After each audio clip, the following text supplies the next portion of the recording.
All right, we will close up our press conferences today with Denny Hamlin, driver of the number 11 Yahoo Toyota. We will go straight to media questions. Please raise your hand if you have a question for Denny. Start with your name and affiliation. Looks like Jerry. Jerry Jordan, kickingthetires.net. So, as we went back and forth a little bit on social media, there's no doubt, and I've not said this, that Joey's was not egregious. But is there any possible way, after you looking at this, that your situation where you were coming up the track on your line and Austin was trying to straighten up and come down, where it was a victim of circumstance? That's question number one.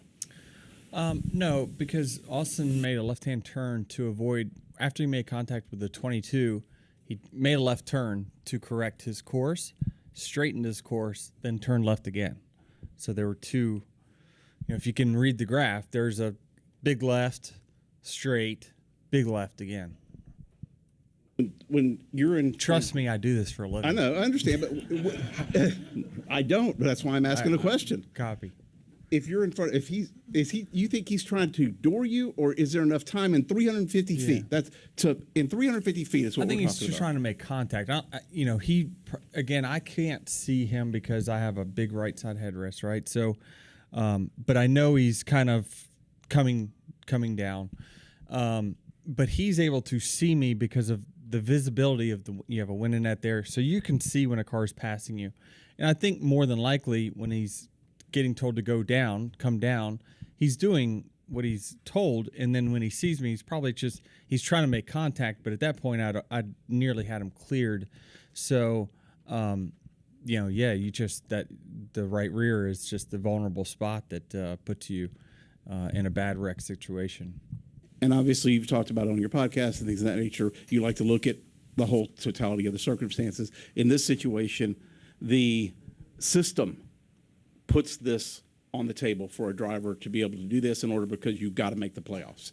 How do we fix the system, and is it fixed now with this penalty? Man, I certainly hope so. I certainly would love to see it called in real time going forward. I think there's going to be an opportunity in a few weeks for NASCAR to perhaps use the bottom series to start to set precedents for us, to let people know that they're not going to put up with intentional wrecking for wins.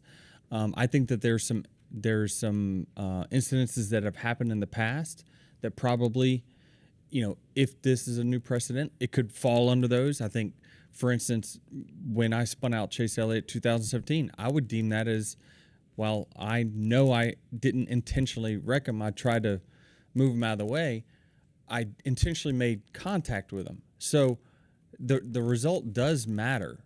So I think that, I watched a Cars Tour race 3 times. Someone got put to the back for spinning. It's just an easy call. It really is an easy call, but you have to give the people in the tower liberty to do it. And hopefully we've created a new precedent where if you spin out the leader and in such an egregious manner, you get put to the last car on the lead lap or whatever it might be. And I certainly think there's going to be some. I don't think it will deter. I know people are really worried about, we don't want to stop the contact. You're not going to. We're still going to push the edge to try to get the guy out of the groove to win the race. We're still going to make contact, but it certainly would give us pause in those situations that you saw last weekend where, is it really, it's not going to be worth just cleaning someone out that deservingly was going to win the race, which is the fair part of sport of this. I think there's a balance of entertainment and sport that can be had here. It's just a matter of, that's one where you need to really put your foot down and say we've got to police the sporting aspect of this at that point. Dustin, Lee, Bob. Dustin Long, NBC Sports. Are you satisfied with NASCAR's decision? I am. I mean, certainly in the moment, you wish that, you just take the win. Everything else fixes itself at that point instead of kind of having this kind of split decision. But as I understand it, there's some iffy language in the rule book that would, can you really go back and take a win this late in the game? But again, I think in the future, You just send whoever it is to the back, and it all fixes itself. You don't have to worry about taking off playoff eligibility and stuff like that. But given how much time it took, yeah, it was probably the right call. So you're comfortable if they added language, or they need to add language to take Yes. wins away in the future? Well, yeah, you're just sending people to the back for rough driving. We have that ruling in the rule book. It's just you actually implement the rough driving. You talked on your podcast that I think you were going to play basketball with Austin this week. Did you guys play? Have you talked or any conversation? Didn't come. No, he didn't come. So have you had any conversation with Austin? No. Do you need to, or is there anything that obviously you've had a lot that's been said that's out there publicly, but is there anything you need to say, or do you need to hear something from him since you're the one who got hurt? Yeah, I mean, I just think I don't have anything negative to say, really, even after this with Austin. I really don't have anything negative to say about his character. I really stuck up for him quite a bit earlier in this year when he was going through some pretty tough finishes and things like that, talking about how I really respected his character, and I still do. He just was put in a very tough spot where, you have to make a split-second decision, and he made one that was, not in the best interest, in my opinion, of the sport. And so people make mistakes, and I think that everyone deserves second chances. You talked about the shoulder after the race. I know you've had all sorts of work done on in the past. I know there's never be 100%, but how was the shoulder? What's your condition after that contact? Yeah, it was just more my whole right side really just took, the hit. When you look at kind of how these next gen cars take crashes, really the flat side impact is kind of the worst thing that you can have, because there is no crush there. There's no crush to have there.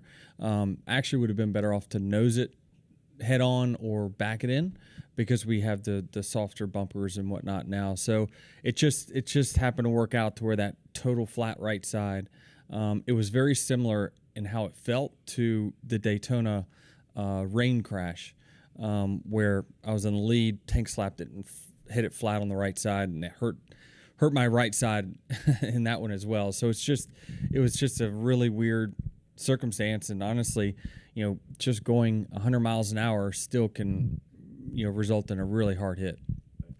Lee Spencer, Sirius XM NASCAR Radio and CatchFence.com. To follow up on that, the fact that you were playing hurt last year, do you think that the injury to your shoulder will affect your chances to win the championship this year? No, because I had some internal stuff that just needed to get repaired, and finally now it is repaired. But it's just I'm still, even though it's been 8 months or 9 months or so since surgery, it's just rotator cuffs take forever, and I'm not as young as I used to be, so I don't recover quite as quick as I used to. But no, it's one of those things where last year I was just kept making the injury worse and worse and worse by continuing to race. And this year it's getting better each week. It's just, weeks like last just kind of take a little bit of, week off. You still feel good about your championship? Yes. And did you go to the competition meeting this morning?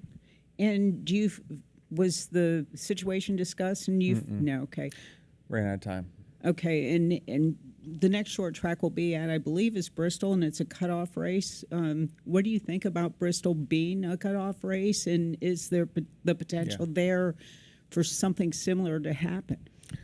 Well, it's always possible, but I think that, I've said for quite some time, I think that if NASCAR just puts their foot down once, it will really scare us from doing these things in the future. When the clash kind of has gotten out of hand over time, at the end of it, where people were just cleaning each other out at the end, it just takes one call, one black flag call, to then trust me, it will reset all of us to say, I can't be as egregious as I was before. Certainly those things could still happen. Someone could be in a desperate situation, but they're going to have to live with the result, being that the precedent has been set, that there's a chance that will not count.